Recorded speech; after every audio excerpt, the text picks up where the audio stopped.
scrolling on Instagram. I click on your page. I see your numbers. Hmm. I'm intrigued, man. Essentially, I talk to different people. They share their background. And actually, last week, one of my close friends did it, and he brought up Hmm. RPA in the conversation. What affects my job is a lot of it can be automated. Hmm. So they are implementing a lot of RPA, which is robotic process automation. To have you heard of that? Like, I got to reach out to him. So, how you feeling today, AD? I'm good, man. I'm good. I got me a workout in this morning. I got some decent food in me, so I'm good, bro. I'm blessed. How you doing? Hey, man, I'm blessed as well, man. Good food always puts you in a good mood. So, I could feel you on Yeah, yeah. that. Question. You said you saw my numbers. What numbers were you referring to? Yeah, so it was on Instagram. It was just saying you did Hmm. 1.3. I'm trying to remember. Oh, that. Okay. So I was Gotcha. like, Gotcha. Gotcha. Gotcha. I've been seeing a lot of your content. So I was like, let me reach out to him. So you hopped on and I was Yeah, excited, yeah, yeah. super excited for this actually, man. So, Yeah, yeah, yeah. Let's so do it. for, so the people who don't know, kind of tell us like, what do you do professionally? Yeah, so I am a senior RPA developer. RPA stands for robotic process automation. And I'm one of those guys where like I try to keep things simple. I consider myself to be smart, but I don't need to like try to make someone else feel dumb in order to feel smart, if that makes sense. Yeah, So I say all that to say like RPA or robotic process automation, like that doesn't tell you any damn thing, right? So like I don't even like spelling it out. I don't even really like talking about RPA all that much. I prefer to talk to people who are like, hey, I've got a goal. I'm trying to make a certain amount of money. I want to buy a house. I want to get my lady a ring. I want to take care of my parents or whatever. And it's like, all right, well, let's talk about that and let's see if RPA is the skill set that is, capable of paying you enough to make all of that happen, right? So I'm really more so focused on helping people get to the next level. But I still am currently, employed full time as an RPA developer. I believe it to be the simplest skill that anyone can learn today to get into tech. yeah, Um, because at the end of the day, man, I think a lot of I don't even want to say black people. I think a lot of people have it wrong. I think people say, I'm going to follow my passion and then the money will come. And it's like, yeah, maybe, but it makes more sense to me to say, like, I'm going to go out here and learn a skill that's going to help solve a big problem. And then I'm going to get paid big bucks and I'm going to take those big bucks and then invest in my passion, yeah. Okay. if that makes sense. Yeah, Yeah. no, that makes a lot of sense, man. I mean, I feel like you've kind of talked about it a little bit based off of that, but like, what specifically motivated you to choose this career path, and how did you get started? Yeah, so I don't necessarily know if I didn't choose it. I kind of so I've fun fact I've never ever gotten a promotion anywhere. Okay, I've been laid off, I've been fired, I've job hopped in order to get more money. And I believe whenever you job hop, you should get at least an extra 15,000 added to your salary every time. Like you need to because 15,000 at least in Texas translates after taxes to an extra grand in your bank account every month, right? Like I think if most people got to the point where like, okay, I know I'm going to have an extra 1,000 coming in if I get this number, most Mhm. people would do that, right? But yeah, I don't. I had gotten was I fired? I was a software developer before that, just like general, right? I've done front end development, back end development, all those things. I was working for a banking software company, right? So whenever you walk into a bank and the tellers are using the software on the other end to open your account and look at it and all that, we built that stuff, right? And I was miserable, bro. It was awful. I got fired from there. I'm sleeping on my baby mama. She's my wife now, but at the time, my baby mama's couch, Yeah. and I was just like, bro, I don't, I need something. Something needs to happen, and I didn't even apply for a job. Somebody found my resume on Dice, I think, and Okay. Dice is a website that I tell people they should use because it's specific to tech jobs. They Right. called me up and they were like, hey, we saw your resume. We got this, robotic process thing. And I'm thinking I'm going to be building robots with nuts and bolts. It's funny because I've got friends. I ended up getting the job, right? Because they saw my resume and I said they came in and they were like, hey, we need someone who knows how to code in any language. And we need someone who we can trust to put on site to go talk to clients who's not going to put their foot in their mouth and make us look bad. Right. Right. And so I did the interview, and I think that's probably my biggest skill. So I'm phenomenal at interviewing. I'm okay at building bots and writing code. I'm phenomenal at interviewing and just people skills. And so I did the interview. The guy stood up. He was like, "Hey, I like you. This is not going to be a long process. You're going to hear back from us today. Like we want to make something shake, and we want to do something, right?" Um, and it was the first time ever. And I was working there. I don't need to be secretive. I work for Automation Anywhere, right? So they are an RPA vendor, right? Like they're number 2 or number 3, depending on how you rank them, right? Right. And so it was the first job ever where like literally on my year-end review, like when they're going to do bonuses and things like that, they were like, this guy is a rock star. We like him. He's great. Like I had never been praised in the workplace before. So I was like, oh yeah, this is. And then what I also noticed was that like I've come from a background of software development, right? If you've talked to anybody who's in software, what they'll tell you is you have to continuously learn, because whatever comes out today is going to be totally different 12 months from now. And so you're having to learn, and that means forget all of what you thought you knew, and this is a new thing, right? And so I wanted to get into a career where that wasn't so much of a thing, right? Okay. Like with RPA, you're learning, but you're learning new features. You're not relearning a new software, if that makes sense, right? Yeah, makes sense. So I guess that's what motivated me to stay in this career. So I looked up and found it. Someone called me, but I was motivated to stay in because one, I had never been, praised or called a rock star at work.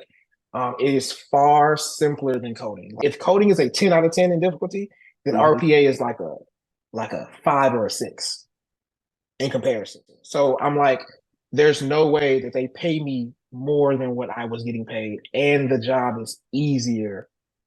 But Yeah. I'm never going anywhere. I'm not switching. I'm not changing. Like this is what I'm going to do until the wheels fall off. Yeah.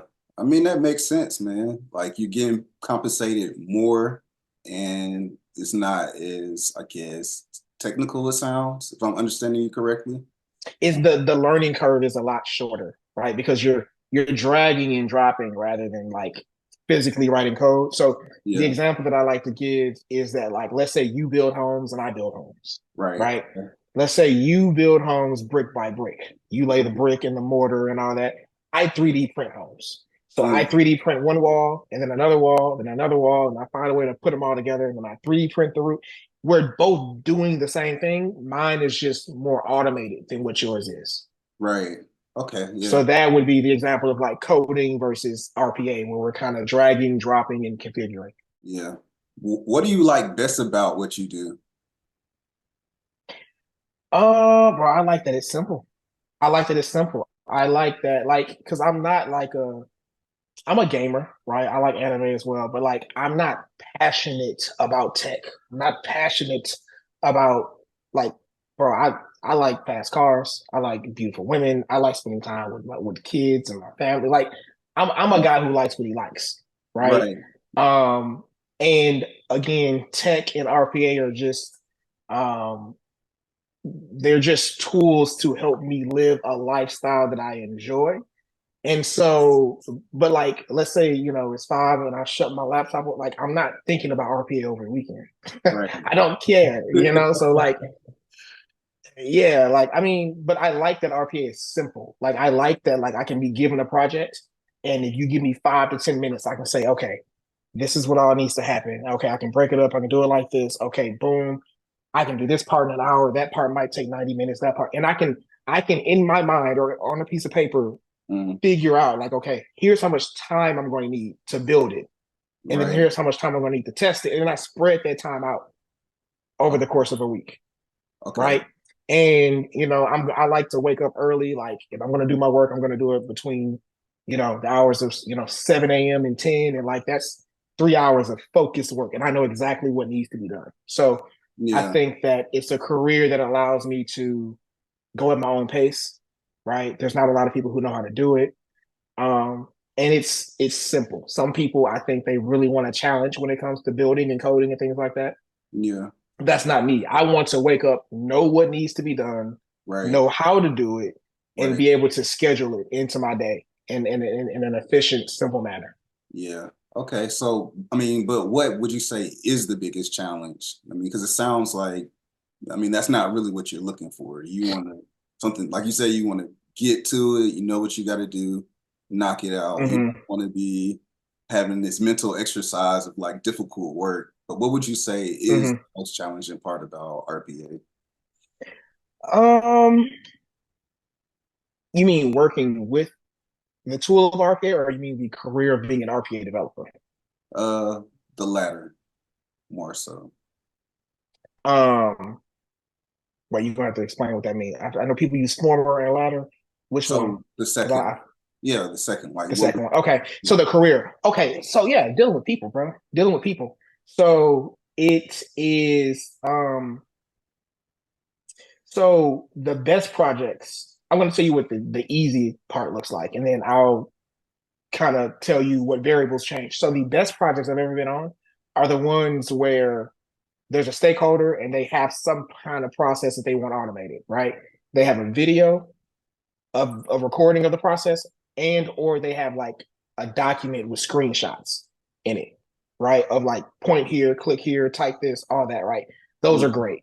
And you have what is called the subject matter expert, and they're usually the person who is they're doing this process manually day to day, right? They're familiar with it. They know what needs to be done. They know if the outcome is achieved or the outcome has not been achieved yet, right?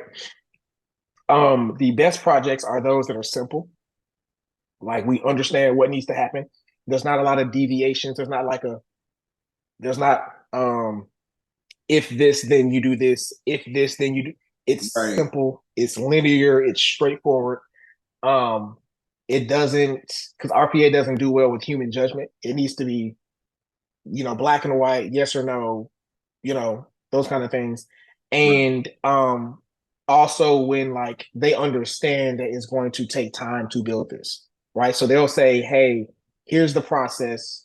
Um, when do you think you'll have it done? Or how much time do you think this is going to take? They ask the question as opposed to say, hey, here's the process. We want it done by this date, Mm, right? Like it's development. So like minimum most processes you say 4 weeks, right? But sometimes it's like, hey, we want this in 2 weeks, right? And depending on how big the project is, it's just not realistic, right? Um, Other times that subject matter expert who's who's doing the process day to day. Sometimes as the developer, I don't have access to that person, so I don't get to like reach out and ask them questions. That slows projects down. That makes it very challenging because then at that point, I think I'm doing what's right, but I don't have anyone to confirm. right. Right? You would want to be able to reach out and connect with this person at will. Like maybe I shoot this person one email a day and say, "Hey, here's what the bot's doing thus far." I record a video of the bot running and it's pointing, it's clicking, and you can check in with them periodically and say, "Hey, is this what you're expecting?" Right. Right? As opposed to traditional software development, which is waterfall. Like you get the requirements up front, and then you build, build, build, build, build, and it might be 3 or 4 months before you check in with whoever you're checking in with, and then you made all these changes and done all these things, and then 3 or 4 months down the road, they say, "Hey, yeah, no, that's not quite what we're looking for," right? So you want to. Yeah. It works better with the agile environment where you're building a bit and then you're checking in. You build some more and you check in. You build some more. So you're having checkpoints along the way, so to speak. Right. Got you. Yeah. What would you say? So someone's interested in entering like this field. Like, could you give us like a general idea of like salary expectations? Yeah. So as you know, with my one-on-one mentoring program, the Break Entity Blueprint, right? I help guys you come in and I give you the guarantee that you will be employed as an RPA developer in 6 months or less, right? So that is how I find out what the market is paying, is what salaries these guys end up getting, right? So what I'm seeing is 80,000 on the low end, and I'm seeing like 85, 90,000 on the high end. And this is day one coming in, and these are guys who have no degrees, no Mm, experience in tech, no nothing, right? And then Google says that the average RPA developers pulling in about 130 right now. So those are the numbers that I'm saying. okay. Yeah. what advice would you offer someone like just starting out in the industry? Like they're already employed. Yeah, like so they're trying to get into the industry rather. They're trying to get into industry. Dude, it's the same advice I would give everybody else who's trying to get into tech. Social skills. It's social skills, bro. It's social skills. There are guys who I've worked with who, to this day, they're smarter than me. They're Mhm. code better than me. Mhm. They're just better at the job of software development, right? Right, But they'll get into a job and they'll stay there for 5, 10, 15, and whether they like the job or not, because they fear the process of interviewing. They fear the process of applying for jobs. They fear the process of like leaving here and transitioning somewhere else. And for me, I find the whole thing fun, like, because I'm right, good at it, right? So I would say, and it doesn't matter whether you're trying to get into cybersecurity or QA testing or cloud engineering, it doesn't matter. You're going to have to be adept at the process of interviewing, which is, getting people to like you, learning how to sell yourself and your value for, to the person who you're sitting across from. So I would say max, if this is a video game, you want to max out your social skills. You yeah, want to max out your social skills. I've had people come to my course and they're like, "Hey, bro, bump all this RPA stuff. I just need to get people to like me. I need enough of the understanding to know what to say on interviews, and I know how to get people to like me, and then I'm going to get employed, and then I'll figure it out." To them, I say that's a terrible idea. Don't do that. And then mhm, every once in a while, somebody will actually get employed. They'll not know anything that they're doing, but right, they understand that they're being hired by people and that people want to work with people that they like, if that makes sense. So, um, maximize your social skills. I highly recommend How to Win Friends and Influence People. I recommend going out there, getting your nose blooded, going on a bunch of interviews, you know, and just taking it as a learning experience. Like even today, I'll do interviews in companies that I know I'm not interested in. Like I don't want to work there, but I want to keep my interviewing chops sharp, if that right. makes sense. No, that makes Right? a lot of Yeah. sense. Interviewing is a skill, so you're just getting reps in, like just to make sure you're Mm-hmm. on it. So that makes a lot of sense. Man.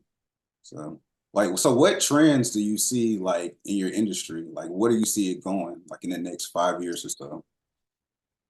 Well, the money is going up, right? So 2021, there was a total of $3 billion spent in RPA, and that's expected to be 30 billion by 2030. So the money is going up. Um, it still isn't very popular, so people don't talk about it. No one really knows about it. So to me, that's a positive, right? That means we're still under the radar, meaning the job market isn't going to be flooded, right? Meaning salaries won't be plummeting anytime soon. Right, Um, and then the trends, everybody's talking about AI right now. for sure. Um, so what I'm seeing now is a company RPA companies are finding ways and creating ways for you to use RPA and AI in tandem. Because a lot of people are afraid that like, oh, AI is coming and it's gonna, eliminate so many jobs. It's gonna eliminate developers. I don't believe that. I don't believe that at all. Mm, Uh, but again, like if there's a user interface, if you can point and click and type into something, then RPA can do it, right?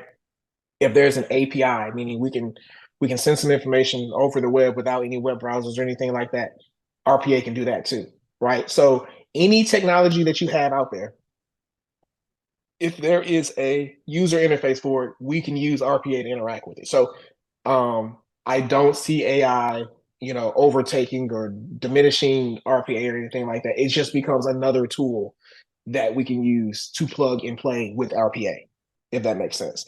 Um, and I also see, and most people don't know this, Microsoft. So the big three players right now in the industry are UiPath, Automation Anywhere, and Microsoft. Okay. Microsoft is the newest because Microsoft didn't have an RPA product. They just bought one from someone else, right? And the mm, thing that makes them a big player is that everybody has a Microsoft computer, right? right, And if you have Windows 10 or newer, they have that product on your computer for free right now. If you have a Microsoft Windows computer, you have the RPA product on there right now for free. So anybody can do it, anybody can practice, anybody can learn. And so what that means is that they're now making it widely available and widely affordable for any and everybody. So most of these big vendors today, like in order just to, let's say you want to buy licenses just to build bots and get started, we're talking, on the low end, 5-6 grand to get started, on the high end, 20-30 grand. Right. And that's before you even hire a developer. That's just to get everything set up so you can. Right. So Microsoft comes in and they're like, okay, well, now everybody has access to a similar software on their machines for free. So now all the small businesses, because 90% of businesses in America are small businesses, now they have access to an RPA tool. Meaning I can go into any small business where they own a Microsoft product or a Windows computer, and I can say, hey, I'm going to build something for you on your machine for free. Yeah. As practice. Yeah. Right. So what I see is RPA moving into the realm of being affordable enough to help small businesses. That's dope. Yep. Yeah, man. I mean, you've given a lot of great information, man. Was there anything else you wanted to add, like before we? For sure, man. I gotta plug my own product. So here at definitely follow me on Instagram. It's Instagram / the RPA guy. As of right now, if someone is looking to work with me, kind of get some tutelage and get some mentorship to get an RPA, they have 3 options as of right now.